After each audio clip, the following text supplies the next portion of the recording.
Saya sampaikan, mungkin ada teman-teman Intelkam, saya sampaikan bahwa saya beragama Islam. Kemudian yang saya sampaikan bidalah ilal kitab wa sunnah, yang saya sampaikan adalah kitab dalil dari Al-Quran dan Sunnah, kitab sucinya umat Islam.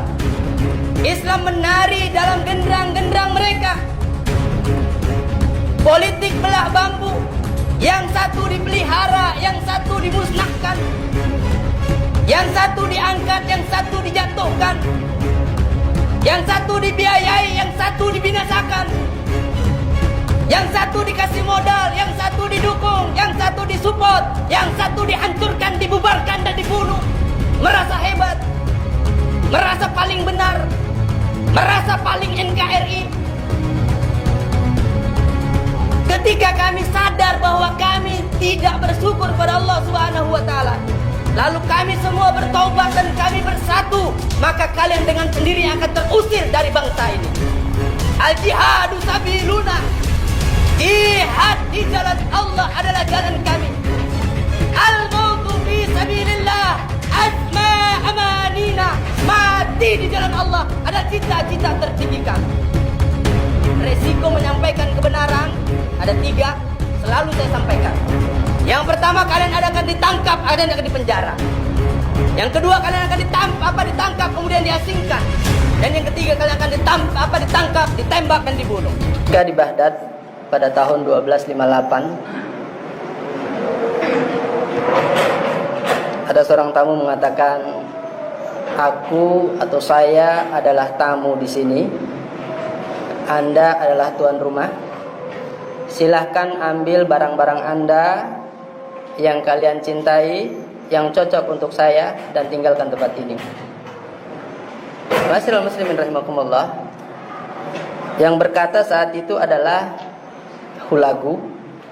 Dia adalah cucu daripada Genghis Khan, yang pendiri kerajaan Mongol pada waktu itu. Kemudian anak muda tadi yang disuruh mengambil barang-barangnya dan disuruh pergi dari istananya adalah cucu keturunan dari Khalifah Abbasiyah, dari dinasti Abbasiyah. Jadi kekhalifahan terakhir pada waktu itu sangat tragis. Kemudian Hulagu dengan gagahnya menghabiskan semua masjid-masjid yang dibangun telah berabad-abad. Jadi dari abad ke-3 sampai abad ke-7 itu bangunan di Baghdad sangat luar biasa. Maka masjid-masjid megah, masjid-masjid indah, masjid-masjid besar dihancurkan rata dengan tanah. Kemudian perpustakaan-perpustakaan, kita tahu bagaimana di situ ada Ibnu Sina, bagaimana di situ ada yang ahli aljabar, matematik, ahli antariksa, antibiologi, ahli oceanologi, semua ahli ada di situ, ahli nuklir dan lain sebagainya. Maka dihancurkan keilmuan pada waktu itu. Sungai Tigris hitam karena tinta-tinta daripada kitab-kitab umat Islam, daripada keilmuan umat Islam pada waktu itu menghitam. Kemudian darah itu sampai sedengkul karena umat Islam saat itu dibantai, kemudian dihancurkan.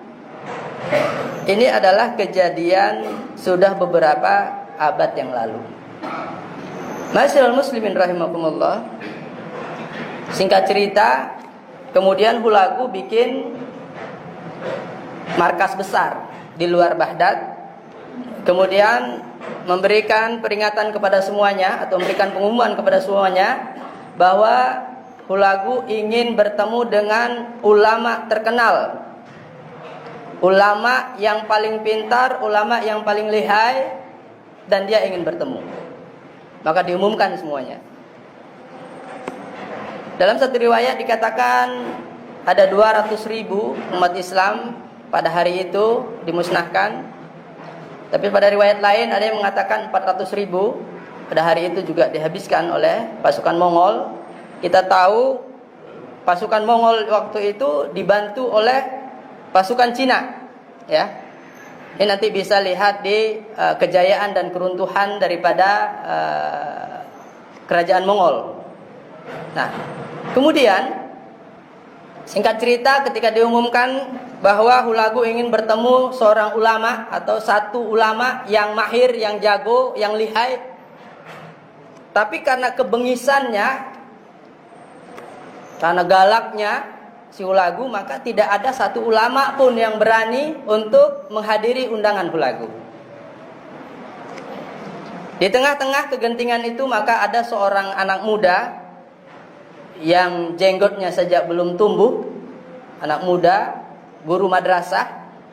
Kemudian dia mengatakan, saya siap memenuhi daripada undangan Raja Hulagu. Kemudian orang-orang pada khawatir, apa yang mengakibatkan dia berkeinginan ketemu dengan Hulagu. Kemudian anak muda itu berkata, ya, saya sangat penasaran dan tertantang dengan apa yang diinginkan oleh Hulagu. Raja bengis, raja tega, raja sadis, pembantai, pembunuh, yakni Hulagu tadi. Maka anak muda itu berangkat. Sebelum berangkat, anak muda itu bawa seekor unta yang besar, kemudian bawa seekor kambing, kemudian bawa seekor ayam. Berangkatlah dia ke markas besarnya Hulagu. Kemudian bersampailah di hadapan Hulagu. Hulagu kaget, heran. Kemudian dia perhatikan dari atas rambut sampai ujung kakinya. Kemudian dia bertanya, hanya dapat seorang ini mencari ulama di Baghdad yang terkenal dengan berbagai keilmuannya.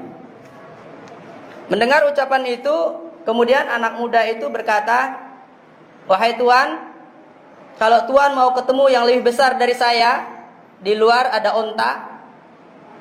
Kalau Tuan yang bertemu dengan yang berjenggot, di luar ada kambing.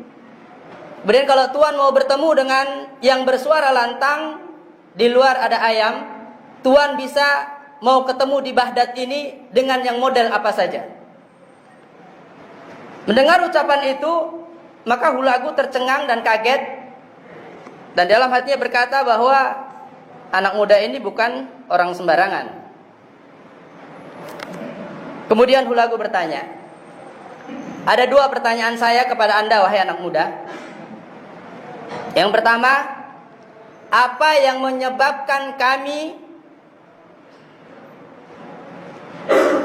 saya sedikit mencari bahasa agar mungkin tidak kena bahasa hukum, tapi saya sampaikan, mungkin ada teman-teman Intelkam, saya sampaikan bahwa saya beragama Islam. Kemudian yang saya sampaikan bidalail kitab wa sunnah, yang saya sampaikan adalah kitab dalil dari Al-Quran dan Sunnah, kitab sucinya umat Islam. Dan saya menyampaikan di dalam masjid dalam keadaan khutbah Jumat. Masjid adalah tempat sucinya umat Islam, dan yang mendengarkan adalah jamaah-jamaah umat Islam yang beragama Islam. Maka apapun yang saya sampaikan di sini tidak ada pelanggaran hukum positif. Itu dulu. Ma'asyiral muslimin rahimakumullah. Kemudian Hulagu meneruskan pertanyaannya. Ada dua pertanyaan saya buat Anda, wahai anak muda. Yang pertama, apa yang menyebabkan kami bersama dengan kekuatan militer kami sampai bisa menduduki istana Anda di sini dan menduduki Baghdad hari ini? Kemudian anak muda itu menjawab, wahai Hulagu, ini adalah kesalahan kami. Kami yang kurang bersyukur atas nikmat Allah Subhanahu wa ta'ala atas bangsa kami. Kami sibuk bertikai, kami sibuk ribut, kami sibuk saling menjatuhkan, kami sibuk mengejar pangkat, kedudukan, kekayaan, harta dengan saling mencaci, memaki, membunuh. Bapak, apa yang terjadi hari ini? Kenapa Allah mengirim engkau dan pasukan militermu yang kuat, yang tidak pernah terkalahkan itu? Kalian merampas kembali semua apa yang Allah titipkan pada kami. Ini adalah kesalahan kami. Saya ulangi. Hulagu dan pasukan militernya yang dibantu oleh Cina pada waktu itu, ini pasukan Mongol, bisa menguasai Baghdad dengan berbagai keilmuannya, dengan berbagai khazanah keilmuannya yang luar biasa, baik dari antariksa, biologi, kedokteran, kimia, semuanya keilmuan. Baik dari perbintangan, kelautan, kehutanan, semua keilmuan ada di situ. Dan berabad-abad itu menjadi perpustakaan terbesar dunia dan terlengkap. Tapi satu hari saja dihabiskan oleh Hulagu. Karena apa? Karena umat Islam pada waktu itu bertikai, tidak bersatu, saling menjatuhkan, saling menghina, saling membunuh, dan termakan oleh genderang-genderang politik daripada musuh-musuh Islam. Islam menari dalam genderang-genderang mereka.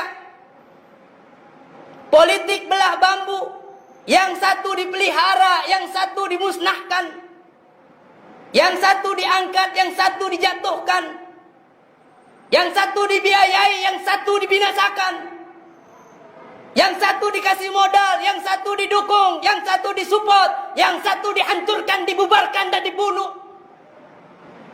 Ini sudah terjadi beberapa abad yang silam. Kemudian pertanyaan yang kedua, Hulagu bertanya kepada anak muda itu, wahai anak muda, pertanyaan kedua, apa yang bisa membuat aku pergi dari sini? Apa yang bisa membuat aku dan pasukan militerku bisa keluar dari Baghdad ini? Maka anak muda itu berkata,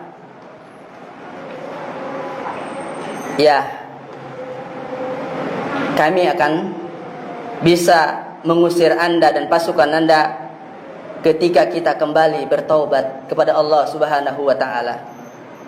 Tubu ilallahi wa taubatan nasuha. Kita kembali kepada Allah dan Rasulnya, kita kembali bertaubat kepada Allah Subhanahu wa taala dan meyakini kesalahan kami, kelalaian kami, bahwa kami kurang bersyukur atas nikmat Allah Subhanahu wa taala. Nikmat sehat, nikmat afiat, nikmat ilmu, nikmat berbangsa dan bernegara, nikmat masih bisa makan, nikmat masih bisa sholat, nikmat masih bisa bergaul. Nikmat luar biasa yang kami diberikan oleh Allah Subhanahu wa taala, tapi hari ini kami tidak bersyukur. Tapi kita ketika bersyukur dan berterima kasih kepada Allah Subhanahu wa taala, kembali meyakini bahwa apa yang Allah berikan adalah nikmat Allah yang sangat luar biasa, terutama iman Islam, dan kami berhenti bertikai, kami berhenti saling menyalahkan, kami berhenti saling menghujat, kami berhenti saling merasa kuat, merasa hebat, merasa paling benar, merasa paling NKRI. Ketika kami sadar bahwa kami tidak bersyukur kepada Allah Subhanahu wa taala, lalu kami semua bertaubat dan kami bersatu, maka kalian dengan sendiri akan terusir dari bangsa ini. Ma'asyiral muslimin rahimakumullah. Dari dua cerita ini, maka bagi pelajar, bagi aktivis, bagi mahasiswa, bagi guru, bagi laki-laki, bagi suami, bagi orang tua, maka jangan lari daripada Al-Quran dan Sunnah. Jangan pernah lari daripada Al-Quran dan Sunnah. Jangan pernah lari daripada Kitabullah wa Sunnah Rasulullah Sallallahu Alaihi Wasallam. Kenapa? Rasulullah mengingatkan kepada kita, aku tinggalkan dua wasiat. Apabila kalian pegang itu, atau kalian gigit dengan gigi gerahammu, maka kalian akan selamat. Apa itu? Kitabullah wa sunnatu Rasulullah sallallahu alaihi wasallam. Ma'asyiral muslimin rahimakumullah. Berkaca dari kisah itu, kemudian kita melihat keadaan kita hari ini. Apa yang kita lihat, apa yang kita dengar, apa yang kita rasakan di lingkungan kita, hendaklah kita gunakan kacamata Al-Quran dan Sunnah untuk melihat keadaan ini. Contoh, kita miris hari ini. Kenapa vaksin dijadikan alat ukur untuk orang makan di warteg? Vaksin dijadikan alat ukur untuk orang mengurus administrasi di kelurahan. Vaksin bukan alat administrasi bernegara. Vaksin itu boleh iya, boleh tidak. Tidak ada pemaksaan kepada warga negara Indonesia atas vaksin yang akan dilakukan. Kalau orang punya gejala jantung, ginjal, punya penyakit bawaan, sudah tua, tapi karena dia tidak banyak ilmu, dia orang awam, dia tidak cukup ilmu, dia tidak sadar bahwa dia dalam keadaan sakit, kemudian dipaksa untuk divaksin, kemudian banyak yang mati. Ma'asyiral muslimin rahimakumullah. Terus kita tentang vaksin? Enggak. Silahkan vaksin, tapi dengan cara-cara yang benar. Tapi kemudian tidak boleh pemerintah, tidak boleh negara memaksakan vaksin kepada orang, terutama kepada rakyat yang tidak mau divaksin, terutama kepada umat Islam. Ma'asyiral muslimin rahimakumullah. Lalu ada yang mengatakan, kalau kita melawan vaksin nanti ditangkap, nanti dipenjara, nanti ditembak, nanti dibunuh. Ya ma'asyiral syabab, wahai para pemuda, ishhad bi anna muslim. Saksikan bahwa kita adalah generasi muda yang berserah diri kepada Allah Subhanahu wa taala. Al-jihadu sabiluna. Jihad di jalan Allah adalah jalan kami. Al-mautu fi sabilillah asma amanina. Mati di jalan Allah adalah cita-cita tertinggi kami. Resiko menyampaikan kebenaran ada 3, selalu saya sampaikan. Yang pertama, kalian akan ditangkap, kalian akan dipenjara. Yang kedua, kalian akan ditangkap kemudian diasingkan. Dan yang ketiga, kalian akan ditangkap, ditembak dan dibunuh. Ini sudah resiko perjuangan. Tapi bagi mujahid, bagi dai, bagi mukharrik, bagi penggerak, aktivis gerakan, aktivis dakwah, pendamping umat, pendamping kaum kusam, maka ini sudah menjadi bagian dari perjalanan hidup. Ketika kita di penjara, anggap saja kita sedang uzlah. Bisa menulis kitab, bisa banyak belajar, bisa murojaah, menghabiskan hafalan di dalam penjara. Kalau kita diasingkan, anggap saja kita sedang tamasya.